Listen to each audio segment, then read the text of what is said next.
Students हमारे पास एक example है। इसमें बोलता है कि if we comb our hair on a dry day and bring the comb near a small pieces of paper.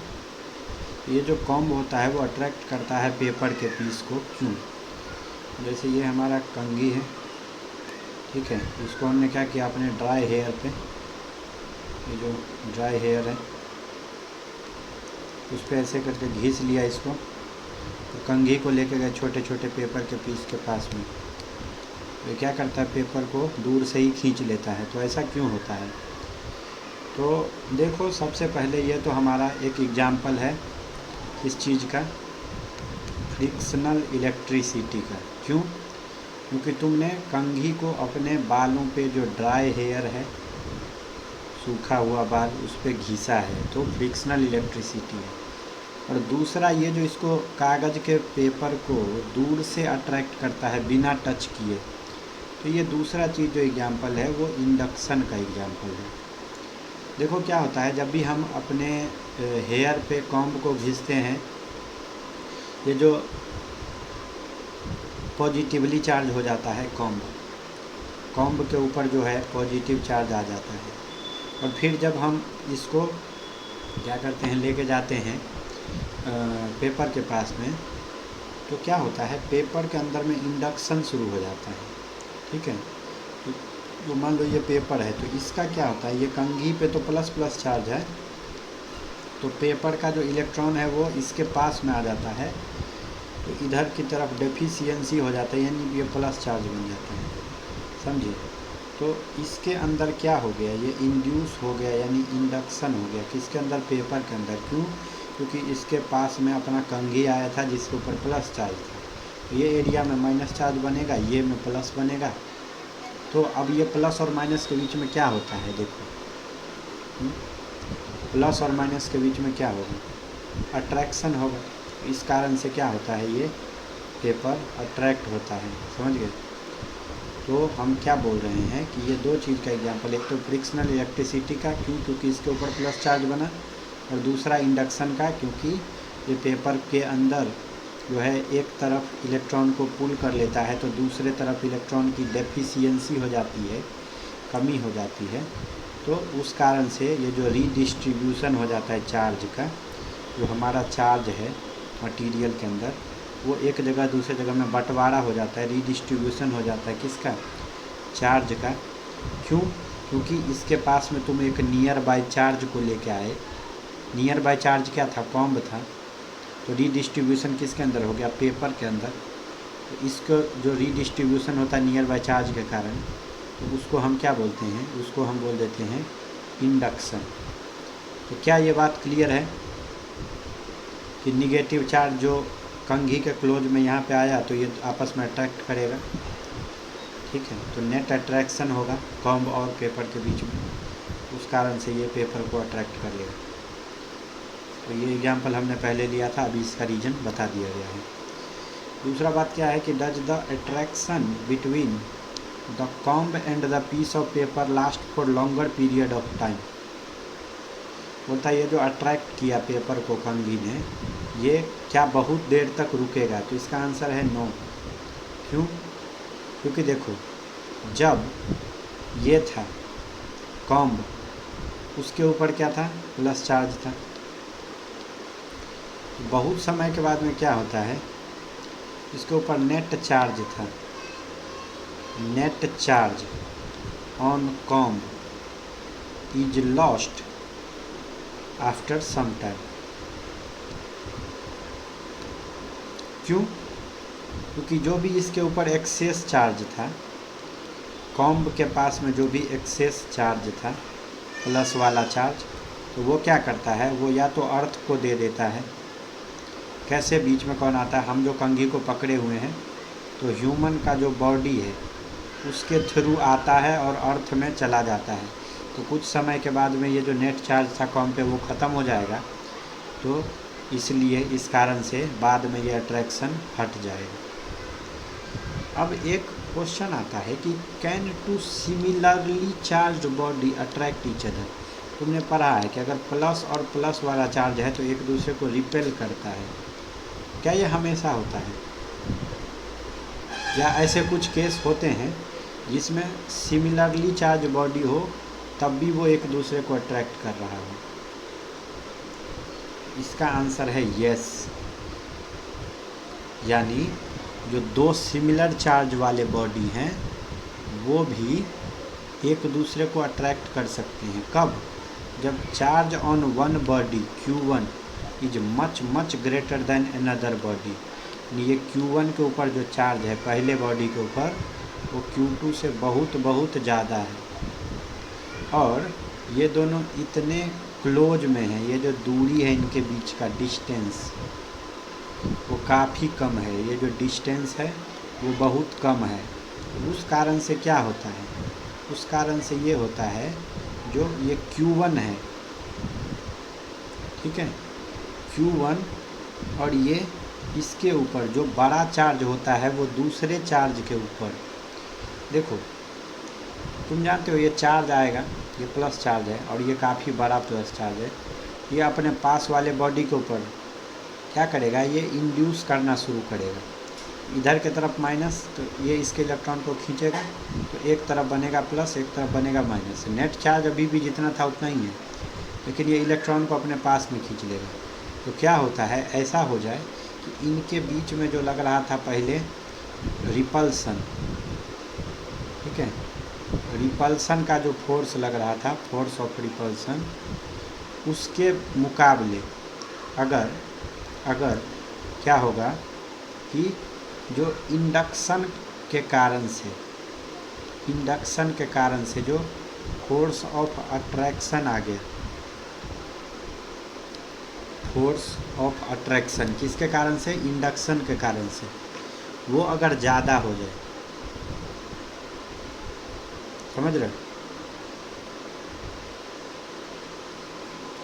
बात? समझ रहे हो हम क्या बोल रहे हैं? कि अगर ये दो बॉडी हैं, एक के ऊपर बहुत ज़्यादा चार्ज है दूसरे के मुकाबले और इनके बीच की दूरी काफ़ी कम है, तो उस कारण से क्या होगा, ये दूसरे वाले पे क्या हो जाएगा? इंड्यूस हो जाएगा चार्ज, समझ रहे हो? तो एक तो आ गया कि फोर्स ऑफ रिपल्सन और एक आ गया अट्रैक्शन। तो उस कारण से अगर अट्रैक्शन बहुत ज़्यादा हो जाए रिपल्सन से, तो ये दोनों समान चार्ज होते हुए भी अट्रैक्ट करेंगे। लेकिन अगर दो सिमिलर दिया हुआ है,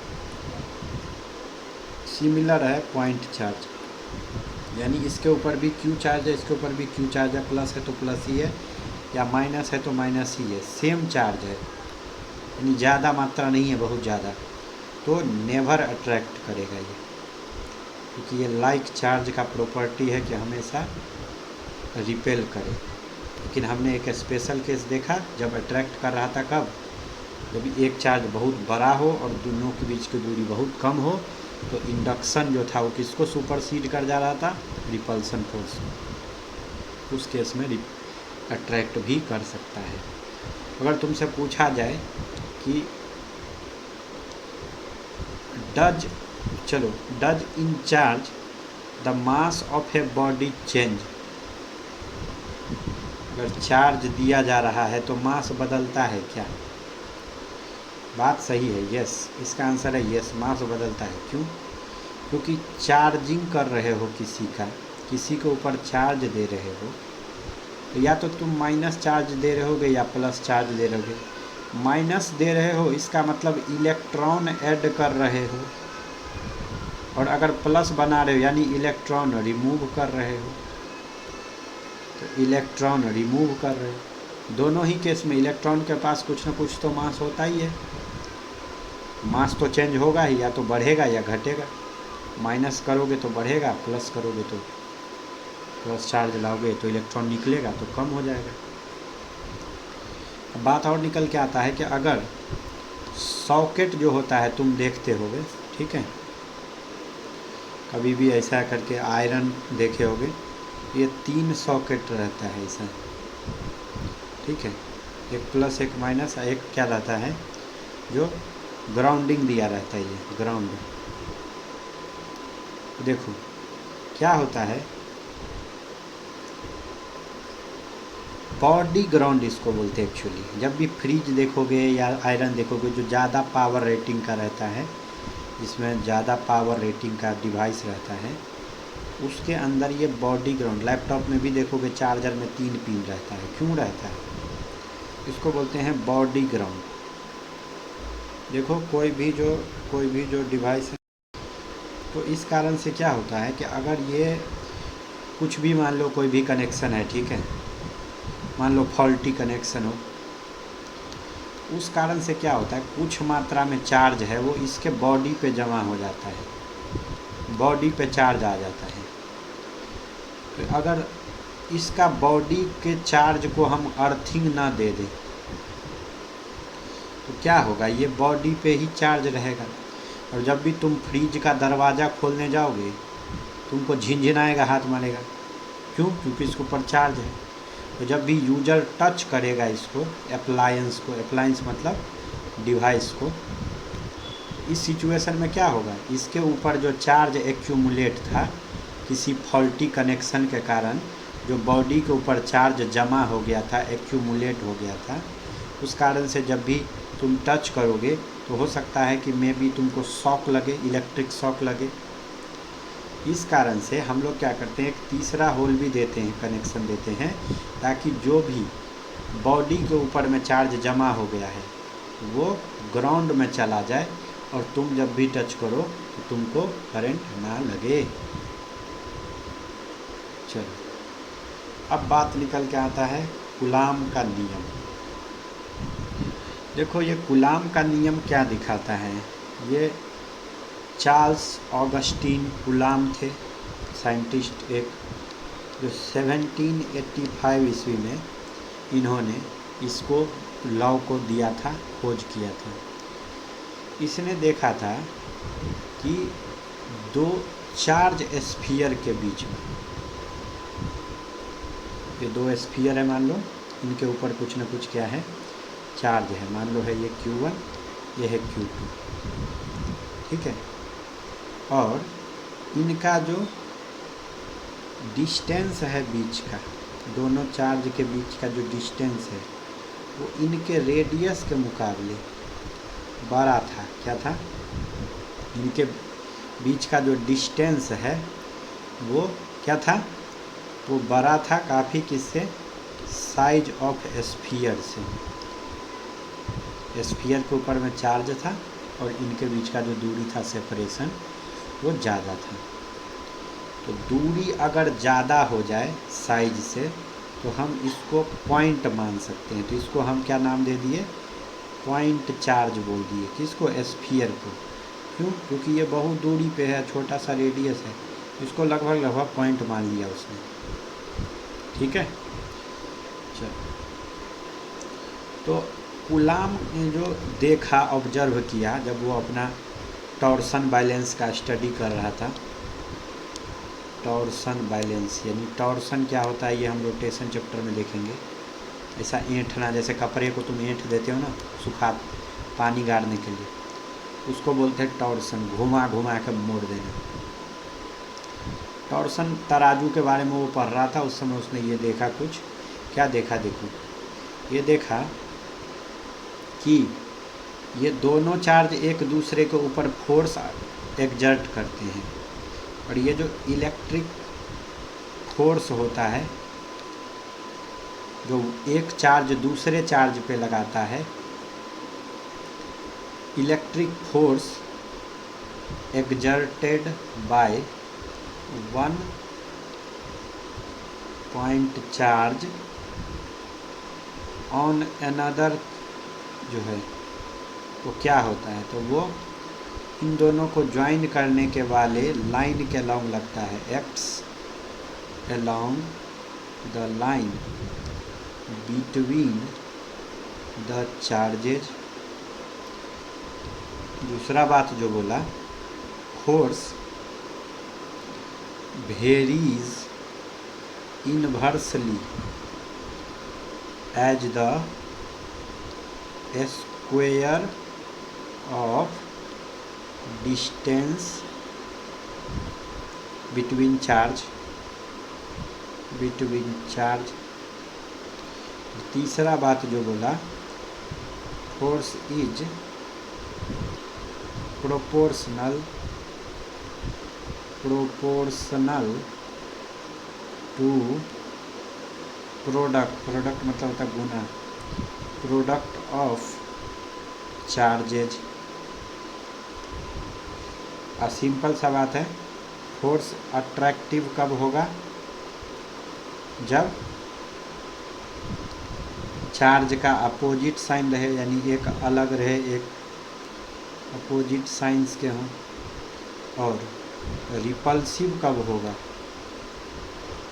जब चार्ज सेम नेचर का हो, सेम साइन हो, यानी प्लस तो प्लस हो, यहाँ पे माइनस तो प्लस। तो 4 बात इसमें हम देख रहे हैं। ये जो फोर्स है वो इन दोनों को जोड़ने वाले लाइन पे लगता है। अगर ये प्लस है तो एक दूसरे को रिपेल करता है, एक प्लस एक माइनस है तो अट्रैक्ट करता है। और फोर्स का जो मान होता है वो इसके डिस्टेंस के स्क्वायर के इन्वर्सली और चार्ज के मैग्नीट्यूड के गुना के प्रोपोर्शनल होता है, यानी ये होता है। इतना बात हमको समझ में आया इस 4 पॉइंट से। अब जब हम इस प्रोपोर्शनैलिटी साइन को हटाएंगे, यानी वो क्या बोला था, देखो फोर्स प्रोपोर्शनल होता है Q1 Q2 के, इन दोनों के गुना के, और इसके बीच की जो दूरी अगर r है तो r के स्क्वायर के। और जब प्रोपोर्शनैलिटी का साइन हटाओगे तो एक कांस्टेंट लग जाएगा और ये हो जाएगा Q1 Q2 by r square. और बात आता है इस कांस्टेंट को क्या बोलते हैं, तो ये कांस्टेंट जो है उसको हम बोल देते हैं 9 × 10⁹ newton metre square by coulomb square. क्यों? क्योंकि फोर्स का यूनिट हो गया न्यूटन, ये होगा के, 2 गो चार्ज तो कूलाम का स्क्वायर, अब बाय दूरी का स्क्वायर यानी मीटर स्क्वायर। तो के का यूनिट क्या हो जाएगा? Newton metre square by coulomb का स्क्वायर। इसका जो मान अगर तुम देखोगे तो ये 9 × 10⁹ होता है।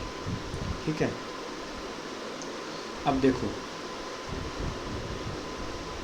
अब बात क्या होता है कि आगे बढ़ेंगे, के को हम लोग 1/4πε0 के बराबर भी बोलते हैं। 1/4πε0 भी बोलते हैं।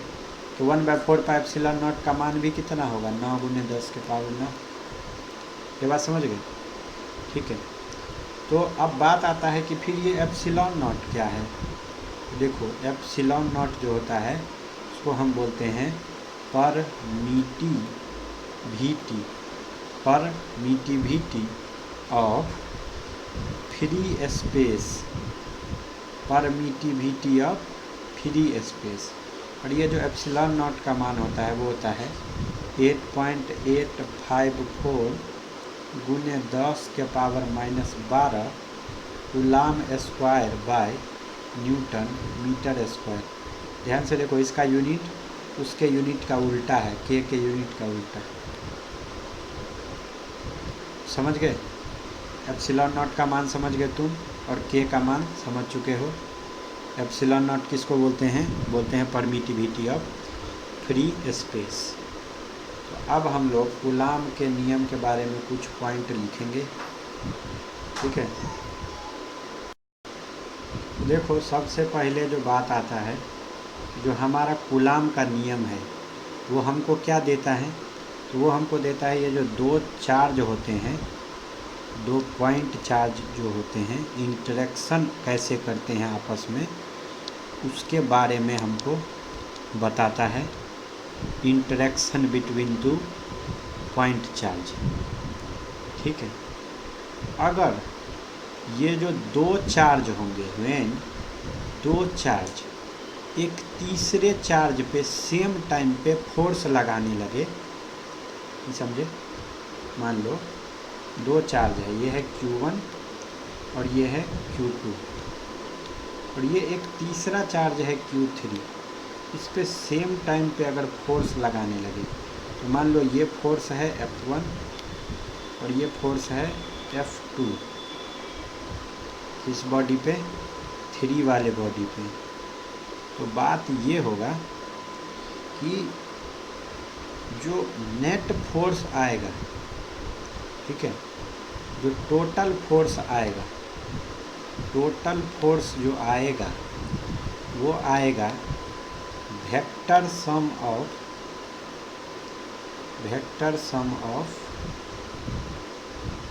द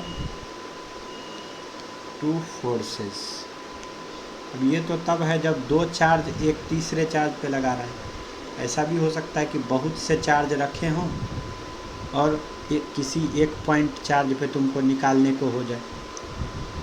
तो इस वाले बात को, ये जो होता है vector sum of two forces, इसको हम बोल देते हैं प्रिंसिपल ऑफ सुपरपोजिशन। सुपरपोजिशन का सिंपली मतलब होता है ऐड कर देना। तो अगर तुमको बहुत सा फोर्स लग रहा है तो नेट फोर्स निकालना है तो वेक्टर सम करना, F1 का जोड़ F2 का जोड़ F3 का, ऐसे करके बहुत सारे फोर्स लग रहे हैं तो Fn। ये इनका जो वेक्टर सम होता है वो नेट हम निकाल देते हैं अगर बहुत सारे चार्ज मिलके किसी एक चार्ज पे लगा रहा हूँ। और जो दूसरा बात आता है, ये जो इलेक्ट्रिक फोर्स होता है, जो चार्ज के कारण से जो फोर्स लगता है, वो एक्शन और रिएक्शन पेयर की तरह लगता है। जैसा न्यूटन का तुमने तीसरा नियम पढ़ा, एक्शन और रिएक्शन का जो फोर्स होता है वो मात्रा में तो सेम होता है लेकिन अलग अलग बॉडी पे लगता है। तो वैसे ही इसका क्या मतलब है, ये जो इलेक्ट्रिक फोर्स है वो क्या है, एक्शन रिएक्शन पेयर है। यानी जो अपने टू चार्जेज हैं, two charges exert equal and opposite forces on each other. ये बात समझ गए, opposite forces on each other. ये जो दो चार्ज हैं एक दूसरे पे इक्वल एंड अपोजिट फोर्स लगाते हैं। तीसरा बात तुमको याद होगा, तुमने वर्क पावर एनर्जी चैप्टर में पढ़ा था कंजर्वेटिव फोर्स। ये जो हमारा फोर्स होता है, तो इलेक्ट्रिक फोर्स जिसको बोल रहे हैं, जो हमने Q1 Q2 R² से निकाला था, वो कंजर्वेटिव नेचर का होता है। यानी इसका पाथ पे डिपेंड नहीं करता है वर्क डन, कंजर्वेटिव नेचर का होता है। अब देखो चौथा पॉइंट देखो। तो अब एक बात देखो, जो कूलाम का लॉ है हमारा, ठीक है, वो पॉइंट चार्ज अगर वैक्यूम में रखे गए हों तब भी लगाया जा सकता है। अगर ये दो चार्ज के बीच में कोई डाई इलेक्ट्रिक मीडियम रख दिया गया है, मान लो ये 2 पॉइंट चार्ज है, ये है Q1, ये है Q2। Q2 इसके ऊपर फोर्स लगाएगा इधर, उतना ही फोर्स इसके ऊपर उल्टा तरफ लगेगा इधर, समझ गए। तो ये मान लो ये है इनके बीच की दूरी R, तो ये किस में है, वैक्यूम में, VACWM।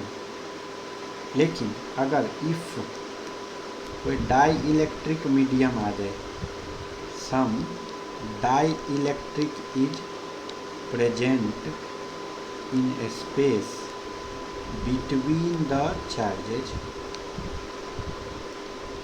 अगर दो चार्ज के बीच में डाई इलेक्ट्रिक आ जाए, ठीक है, तो क्या होता है, जो नेट फोर्स है वो चेंज हो जाता है, अल्टर्ड हो जाता है।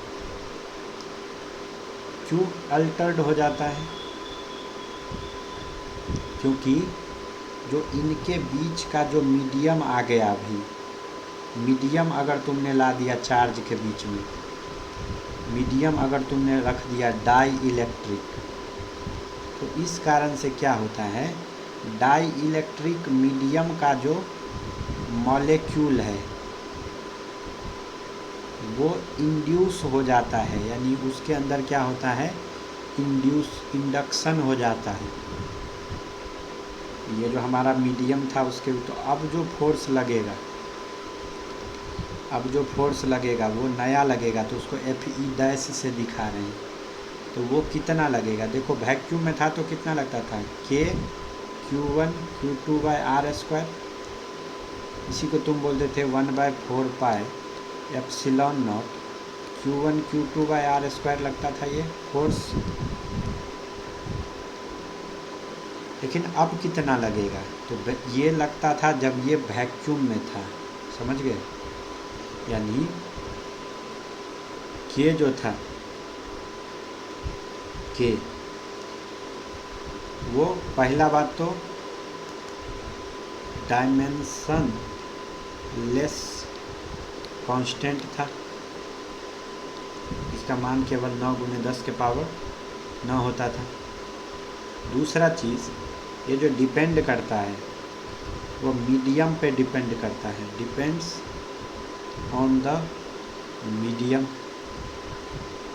और इसका जो K का नाम होता है, K का जो नाम है वो क्या है, तो हम बोलते हैं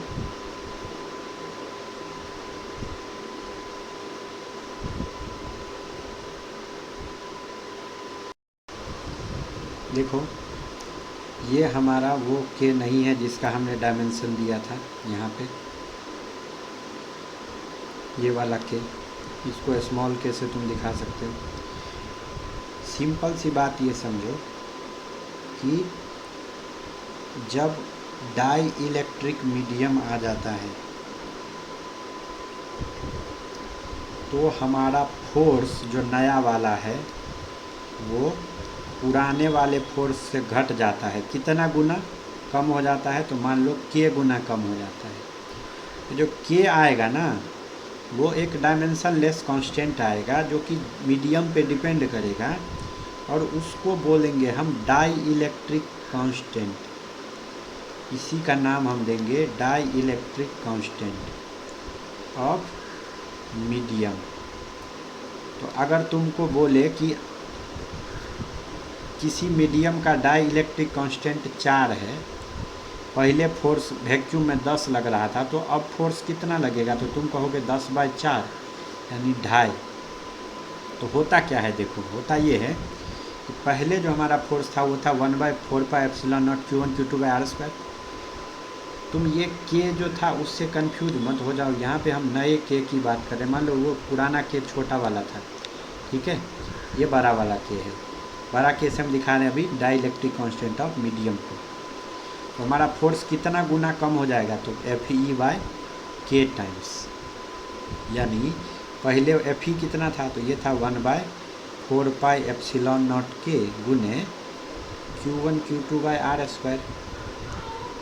तो अब हम क्या करते हैं, देखो हम इसको सिंपल करने के लिए हम लिख देते हैं 1/4 एप्सिलॉन गुने Q1 Q2/r²। अब ये एप्सिलॉन जो है ना उसको हम बोल देंगे एप्सिलॉन नॉट इंटू K, क्योंकि इसका मान हम E के बराबर रख दिए हैं। तो ये जो एप्सिलॉन नॉट इंटू K होता है उसको हम बोलते हैं परमिटिविटी ऑफ द मीडियम। याद करो एप्सिलॉन नॉट क्या था, ये था परमिटिविटी ऑफ फ्री स्पेस या वैक्यूम। एप्सिलॉन नॉट क्या है, तो परमिटिविटी ऑफ जो मीडियम दिया है वो। तो अगर मीडियम का डाइलेक्ट्रिक कांस्टेंट दिया है और ये परमिटिविटी तुमको पता है, उसको डाइलेक्ट्रिक कांस्टेंट से गुना करोगे तो क्या मिल जाएगा, उस मीडियम का परमिटिविटी मिल जाएगा।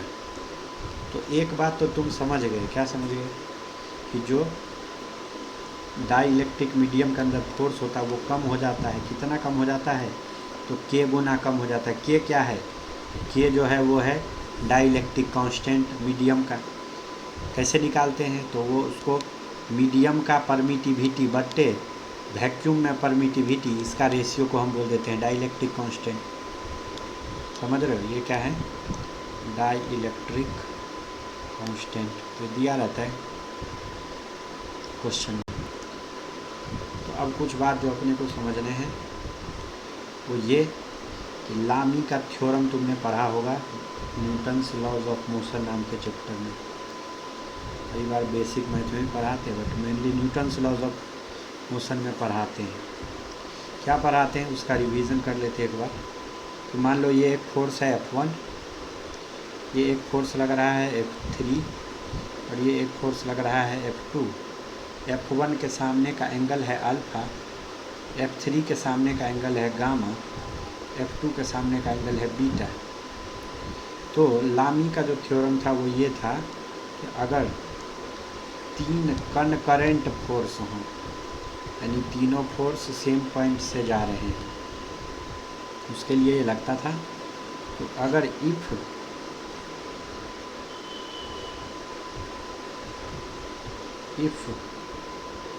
इन इक्विलिब्रियम, तो क्या होता है इक्विलिब्रियम में अगर फोर्स हो तो F1 बाय साइन अल्फ़ा बराबर हो जाता है F2 बाय साइन बीटा बराबर हो जाएगा F3 बाय साइन गामा।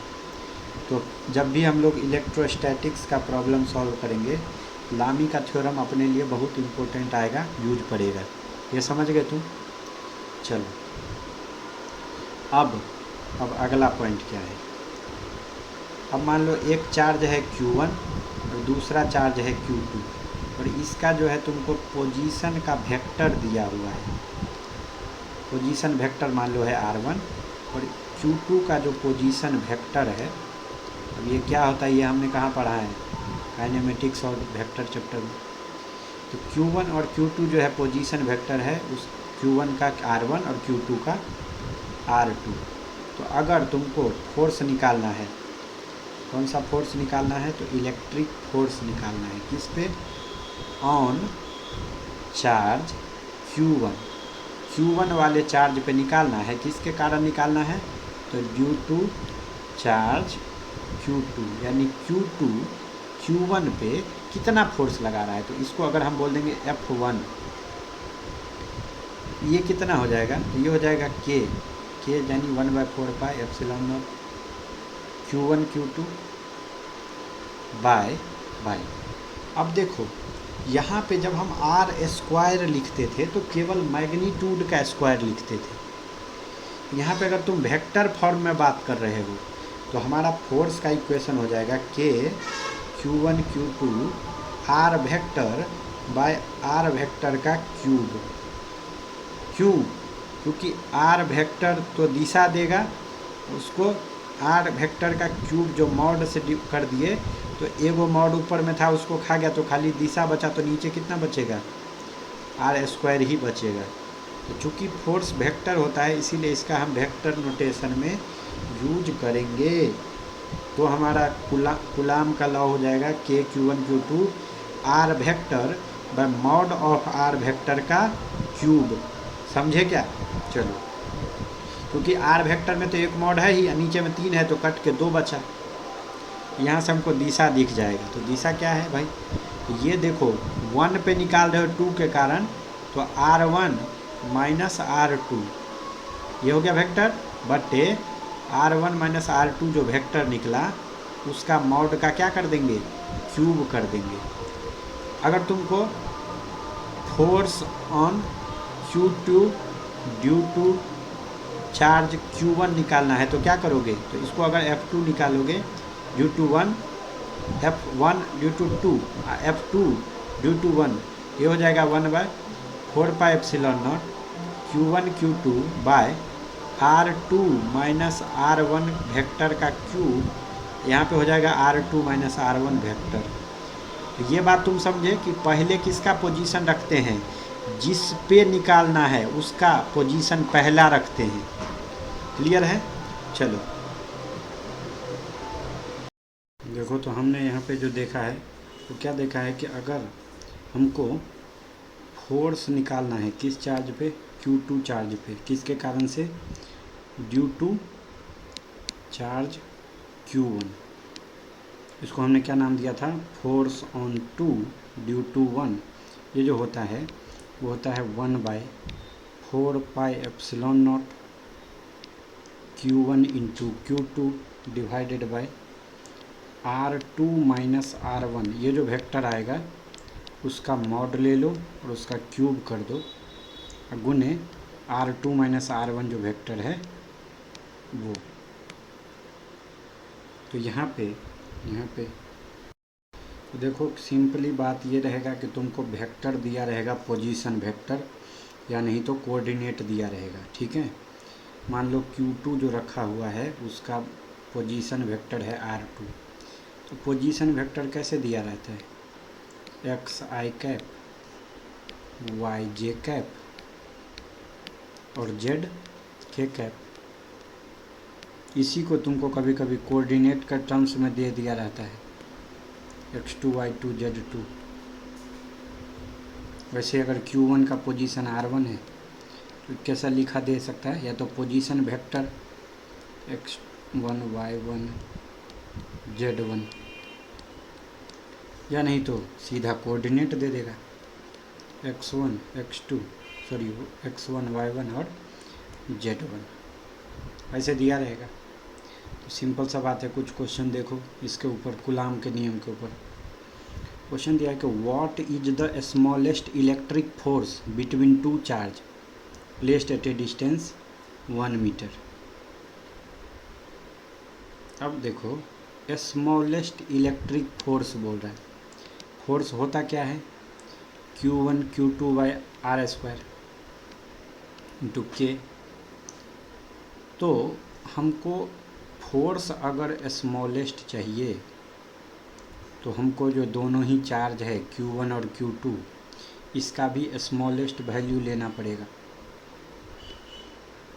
हमको पता है कि कोई भी चार्ज कम से कम तो 1 E के बराबर होगा ही, यानी Q1 बराबर E और Q2 बराबर E, आधा E तो हो नहीं सकता, क्योंकि सबसे जो छोटा पैकेट है क्वांटम चार्ज का वो यही है जिसमें E मिलता है। अच्छा, तो सिंपल सी बात है, तुम इसमें रख दो तो जो फोर्स हो जाएगा इलेक्ट्रिक फोर्स वो क्या होगा, हो जाएगा 1/4 पाई एप्सिलॉन नॉट, ठीक है, E square by R square. R को सिंपली 1 रख दो क्योंकि दे दिया है हमको 1 मीटर, तो ये वाला पार्ट भी चला गया। इसका मान कितना होता है 1/4 पाई एप्सिलॉन नॉट का 9 गुने 10 के पावर 9, और E का मान कितना होता है 1.6 गुने 10 के पावर -19, इसका स्क्वायर।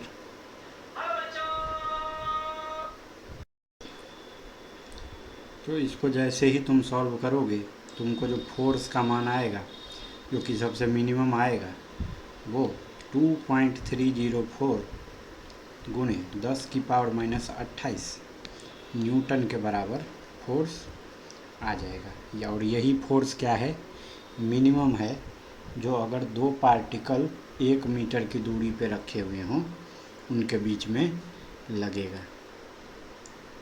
अब देखो नेक्स्ट हमको दे दिया है 3 चार्ज है Q1 Q2 Q3, इसको हमने प्लेस कर दिया है किस पे, इक्विलेटरल ट्रायंगल। इक्विलेटरल ट्रायंगल का मतलब होता है कि 3 जो साइड है वो सेम रहेगा। तीनों साइड का लेंथ कितना दे दिया है 1 मीटर। अब बोला है कि find the net electric force acting on charge Q1, ये जो Q1 है उस पे हमको फोर्स निकालना है। तो चलो मान लो ये हमारा क्या है ट्रायंगल, इक्विलेटरल ट्रायंगल है, तो ये भी दूरी 1 मीटर, ये भी दूरी 1 मीटर, ये भी दूरी 1 मीटर। यहाँ पे मान लो Q1 रखा है, यहाँ पे Q2 रखा है, यहाँ पे Q3 रखा है। Q1 कितना है 1 माइक्रो कूलाम है, Q2 कितना है -2 माइक्रो कूलाम है, और Q3 कितना है 3 माइक्रो कूलाम है। अब एक बात हम जानते हैं कि हमको जो सेम तरह का चार्ज होता है यानी दोनों पॉजिटिव है तो रिपल्सन लगेगा, यानी जो फोर्स लगेगा वो दूर की तरफ लगेगा। लेकिन अगर एक प्लस और एक माइनस है तो अट्रैक्शन लगेगा, यानी खींचेगा अपनी तरफ। हमको किस पे फोर्स निकालने को बोला है? Q1 पे। देखो ये जो हमारा Q1 है, तो इसको Q1 है पॉजिटिव, Q2 कैसा है? निगेटिव। कैसा फोर्स लगेगा? Attractive force. यानी ये जो Q2 है वो Q1 को अपनी तरफ खींचेगा। अगर तुम Q1 को देखोगे तो इसको Q2 अपनी तरफ खींच रहा होगा, और ये जो फोर्स होगा ये Q1 पे लगेगा, और किसके द्वारा लगेगा? Q2 के द्वारा, यानी ये F12 है। वैसे ही ये जो Q3 है वो भी पॉजिटिव है। ये Q1 तो पॉजिटिव है लेकिन Q3 भी पॉजिटिव है, तो इन दोनों के बीच में रिपल्सिव फोर्स लगेगा। यानी ये जो Q3 है वो Q1 को अपने से दूर की तरफ धक्का मारेगा। तो Q1 को किधर की तरफ धक्का मारेगा? इधर की तरफ धक्का मारेगा। बात सही है? यहाँ पे Q3 है, तो ये जो Q1 चार्ज है उसको फोर्स ऑन 1 ड्यू टू 3 देखोगे तो 3 से दूर की तरफ जाएगा, ये इधर की तरफ। ठीक है, ये बात तुम समझ गए। अब ये दो फोर्स Q1 पे लगेगा, ठीक है। तो फोर्स क्या होता है हमारा? मान लो ये F12 एक ये F13, तो ये दोनों फोर्स जो है वो कैसा है? वेक्टर है। तो हमको जो फोर्स नेट निकालना रहेगा, नेट फोर्स, वो कैसा निकालेंगे? वो force on 1 due to 3 vector plus force on 1 due to 2 vector, ये वेक्टर सम है। और तुम जानते हो ये जो रिजल्टेंट होता है वो क्या होता है? Under root. मान लो इसका नाम दे देते हैं F1 और इसका नाम दे दो F2। क्या हो जाएगा? ये A का स्क्वायर जोड़ B का स्क्वायर जोड़ 2AB कॉस थीटा। ये जो कॉस थीटा है ये दो फोर्स के बीच का लगने वाला एंगल है। तुम जानते हो ये समबाहु त्रिभुज है, इक्विलेटरल, तो ये 60 डिग्री है। तो ये वाला कितना हो जाएगा? तो ये 60 है, ये पूरा तुम जानते हो 180 होता है, तो यहाँ से यहाँ तक वाला कितना होगा? 120 डिग्री। यानी ये जो थीटा है वो कितना आएगा? 120 डिग्री आएगा।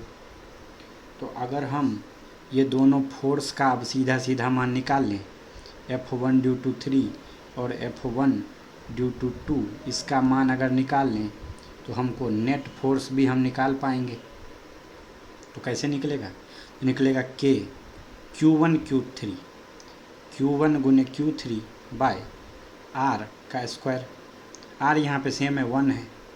वैसे F12 भी क्या होगा? K Q1 Q2 by R square. R तो 1 है, तो सिंपली जब इसमें तुम वैल्यू रखोगे, K का मान होता है 9 गुने 10 की पावर 9, और Q1 Q2 दिया हुआ है यहाँ पे Q1 Q3, तो 3 गुने 1 हो गया 3। माइक्रो कुलाम का मतलब होता है 10 की पावर -6, तो वो 2 बार आएगा, तो हो जाएगा 10 की पावर -12 बाय 1 मीटर का स्क्वायर, तो 1 ही रह जाएगा। तो ये आंसर आ जाता है तुमको 2.7 गुने 10 की पावर -2 न्यूटन। वैसे जब तुम इसको सॉल्व करोगे तो ये आ जाएगा, जो सेकंड फोर्स है वो आ जाएगा 1.8 गुने 10 की पावर -2 न्यूटन। थीटा हमने 120 बता ही दिया है, तो ये रखते ही तुमको जब इसमें रखोगे 2.7 और 1.8 को, तो ये तुम्हारा आंसर आ जाएगा। जो F नेट है वो वेक्टर आ जाएगा तुमको 2.38 गुणे 10 की पावर -2। समझे? तो F नेट आ गया। लेकिन हमको ये भी तो बताना होता है कि अल्फ़ा कितना बनाएगा। यानी हमको मान लो ये रिजल्टेंट फोर्स इस यहाँ पे कहीं पे आ रहा है F नेट, एक इधर फोर्स है एक इधर है, तो इन दोनों के बीच में कहीं पे आएगा। तो मान लो ये एंगल अगर अल्फ़ा है तो वो एंगल भी तो बताना रहता है हमको कि ये फोर्स लग किधर की तरफ रहा है। समझे।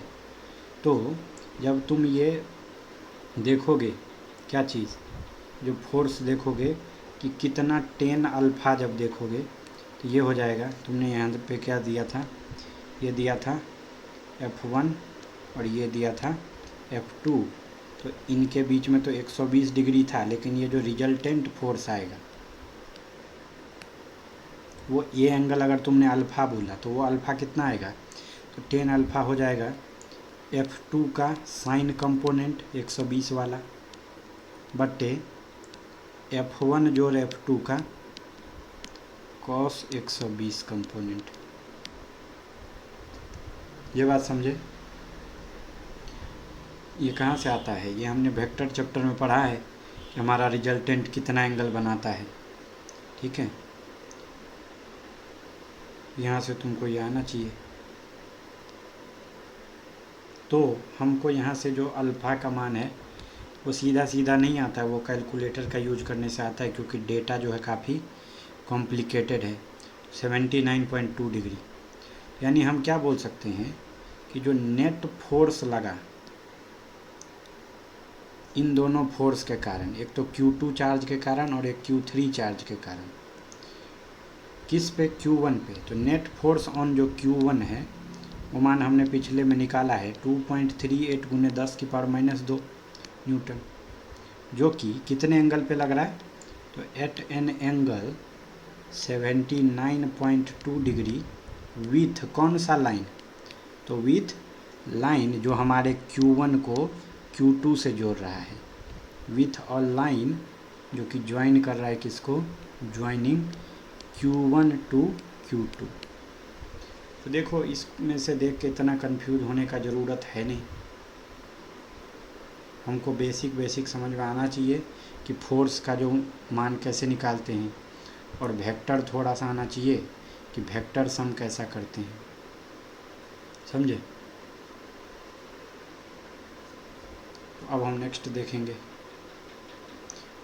हमको दिया हुआ है कि 2 identical balls each having a density rho R suspended from a common point by 2 insulating string of equal length. Both the balls have equal mass and charge. क्या बोला है, दो समान बॉल हैं, इसका डेंसिटी तुमको दिया है कितना, रो, इसको एक कॉमन पॉइंट से, यहाँ से और यहाँ से एक इंसुलेटिंग धागे की मदद से इसका लेंथ इक्वल है, टांग दिया गया है। इन दोनों ही बॉल का मास सेम है और इनके ऊपर जो चार्ज है वो भी सेम है। उनको बोलता है जब ये इक्विलिब्रियम पे है तो each string makes an angle theta with vertical. अगर ये हम वर्टिकल लाइन बोल दें तो ये दोनों ही जो स्ट्रिंग है वो थीटा एंगल बना रहा है वर्टिकल के साथ। जब ये लोग किस अवस्था में हैं, ये लोग इक्विलिब्रियम की अवस्था में हैं तब। अब बोलता है कि now both the balls are immersed in a liquid. इन दोनों गेंद को अब क्या किया, लिक्विड में डाल दिया। अब क्या बोलता है, जब लिक्विड में डाला तो जो एंगल थीटा था वो बदला ही नहीं। लिक्विड जो है उसका डेंसिटी सिग्मा दे दिया है, तो हमको डाई इलेक्ट्रिक कांस्टेंट जो होता है लिक्विड का वो निकालने को पूछा है। समझ गए। तो अब ये क्वेश्चन थोड़ा सा अच्छा क्वेश्चन है, में 2-3 चीज़ का यूज होगा। तो सबसे पहले बात समझो, ये जो पहली बार इक्विलिब्रियम में था ये चीज़, उसमें इस बॉल पे क्या क्या लग रहा होगा। किसी एक बॉल को अगर तुम देखोगे तो उस बॉल का वेट जो है वो नीचे की तरफ लग रहा होगा, ठीक है। रस्सी से टंगा हुआ है तो रस्सी में टेंशन लग रहा होगा। ये एंगल अगर थीटा है तो ये एंगल भी क्या हो जाएगा, थीटा। तो वेट नीचे, टेंशन उधर की तरफ लग रहा है। इस पहली बॉल को देख रहे हैं हम, ठीक है। अब चूँकि ये दोनों चार्ज समान तरह के हैं इसीलिए एक दूसरे को धक्का मार के दूर की तरफ फेंकेंगे। ये चार्ज उसको धकेलेगा उधर की तरफ, यानी इसके ऊपर क्या लगेगा, इलेक्ट्रोस्टैटिक फोर्स लगेगा, Fe लगेगा। ये 3 ही फोर्स लगेगा, क्या क्या, एक तो इलेक्ट्रिक फोर्स, एक इसका खुद का वेट और एक लगेगा टेंशन। तो हम ये बोल सकते हैं क्या कि इसके ऊपर हम लामी थ्योरम लगा देंगे, लामी का थ्योरम लगा देंगे, लगा सकते हैं। अब जो है दूसरा बात, ठीक है, दूसरा बात पहले ये लगा ही दो, लामी थ्योरम लगा दो। तो ये जो वेट है, ये जो हमारा फोर्स W है, वो ये पूरा एंगल कितना बना रहा है, W के सामने का एंगल क्या होगा, 90 प्लस थीटा, यानी हम बोल सकते हैं W by sine 90 degree plus theta is equal to electrostatic force by, अब ये फोर्स के सामने कौन सा एंगल है, तो इतना, तो ये अगर इतना दूर थीटा है तो इतना दूर होगा 90 घटे थीटा, ये फिर से 90, तो यानी Fe के सामने एंगल कितना है, तो 2 बार 90 घटे 1 बार थीटा, यानी 180 डिग्री माइनस थीटा। ये बात समझे। तो साइन 90 प्लस थीटा होता है कॉस थीटा, हो जाएगा W कॉस थीटा बराबर Fe बाय साइन 180 घटे थीटा होता है साइन थीटा। ये हमने पढ़ रखा है पहला।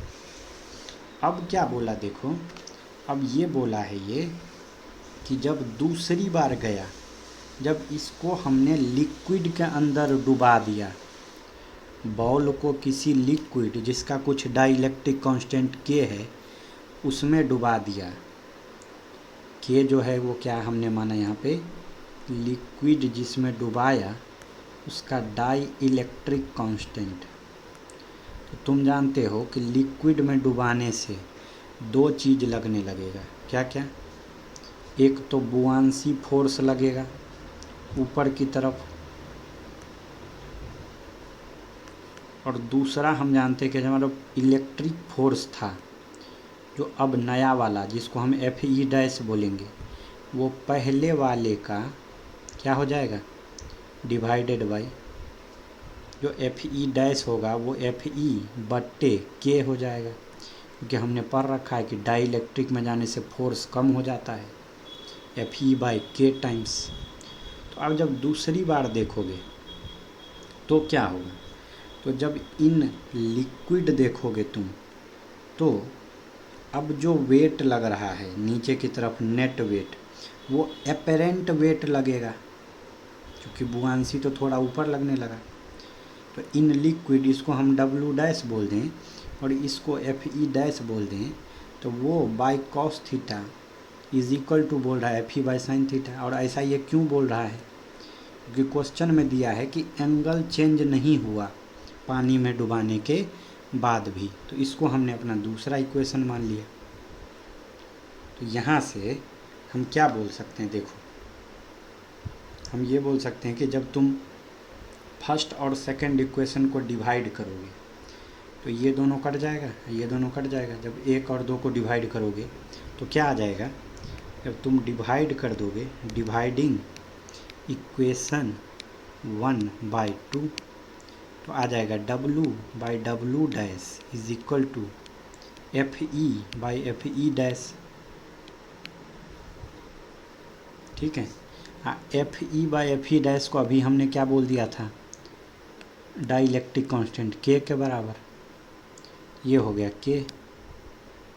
यानी अब W डैश क्या हो जाएगा, तो देखो तुम जानते हो W तो वेट इसका नीचे की तरफ लग रहा है, जब पानी में तुमने इसको डुबा दिया, लिक्विड में डुबा दिया, तो इसको नेट एक बुआंसी फोर्स ऊपर की तरफ लगने लगेगा, बुआंसी, जिसको हम अप थ्रस्ट भी बोलते हैं, अप थ्रस्ट बोल देते हैं। तो अब जो नेट W डैश होगा वो कितना होगा, तो पहले जो वेट लग रहा था घटे बुआंसी फोर्स, सही बात है, ये लगेगा। तो W बाय W घटे buoyancy force is equal to हो गया K। तो तो ये हो जाएगा W/K, गुना कर दो यहाँ पे, तो W बराबर हो गया K इंटू W घटे FB इंटू K। तो W वाले टर्म को एक तरफ भेज लो, तो FB गुने K बराबर W गुने K घटे 1। यहाँ से K का मान आ गया, क्या चीज़, K बराबर आ गया, अच्छा K वाले टर्म को एक तरफ करना था हमको, यहीं पे रहना था, ये था K का मान। अब देखो, अब हम W और बुआंसी फोर्स का मान निकालेंगे। तो W होता क्या है, वेट, होता है रो गुने V गुने G। यहाँ पे V क्या है, वॉल्यूम ऑफ बॉल है। बुआंसी फोर्स क्या होता है, रो भी G ही होता है, लेकिन यहाँ पे डेंसिटी पानी का आ जाता है, जबकि वॉल्यूम गेंद का ही रहता है। ये हमने अपने फ्लूइड मैकेनिक्स चैप्टर में पढ़ा है कि जो बुआंसी फोर्स होगा उसमें ये जो होगा वो लिक्विड का डेंसिटी लेंगे, जबकि V जो अभी भी क्या है, वॉल्यूम ऑफ बॉल। तो रख दो इसमें, तो W को रख दो rho VG divided by rho VG W घटे FB sigma VG is equal to K। तो VG कट गया, यहाँ से K का जो मान आ गया, K बराबर आ गया, वो आ गया rho divided by rho minus sigma. ये आ गया हमको लिक्विड का डाइलेक्ट्रिक। अब एक बात देखो, एक नोट करने वाला जो बात है वो ये कि जब लिक्विड में डाले तुमने देखा कि वेट जो था वो चेंज होके कितना हो गया, W dash. Electric force change होके FE डैश हो गया।